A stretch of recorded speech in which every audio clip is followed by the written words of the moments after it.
In fact, all through the Bible, God reveals himself as a fire.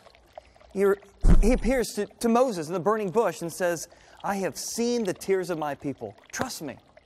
He comes to Elijah. You remember the chariot of fire? Do you remember the covenant he made with Abraham when he was the stove moving in and out of the covenant sacrifice with Abram? He's the pillar of fire. Whenever the people need to know where to go, God led them. He led them during the day as a pillar of cloud, and He led them at night as a pillar of fire.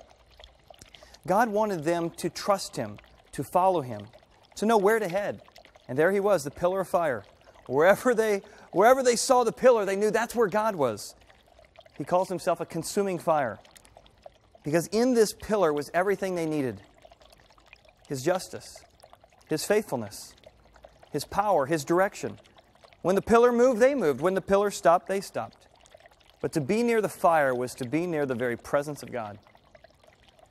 Well, that consuming fire, the purity of God, the beauty of His holiness, is going to boil over at the end of time. Because God has been waiting. He's been saying, not yet. I'm not going to take care of suffering and evil yet. But soon, at the end of time, the wickedness of mankind, the evil, the patience of God finally begins to wear out as He says all those prayers of all those folks saying, what about the evil, God? When are you going to do something about this? And the injustice of the world begins to boil over. And God says at that moment, as it all begins to boil over, He has a promise that you and I can hold on to. And here's what that promise is. In Isaiah chapter 43, God said that He is taking care of the ultimate fire of our lives. And if we allow Him to wash us, to cleanse us by the forgiveness of Jesus Christ, then we can handle fire, it says, and will not be burned.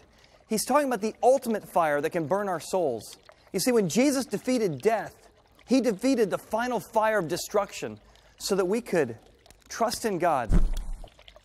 Trust in God, no matter what we would face. Because the worst the world could do to us would be to kill us. And we know for sure we have a resurrection in life in Jesus Christ. He is the one who is our strength. He's the one who is our comfort. He is our purifying fire. And in that fire, it was in those moments when we came to have Him wash us clean as our sacrifice that His fire purified us. That God now sees us with the righteousness of Christ, fully purified and untouched by the fire of the world.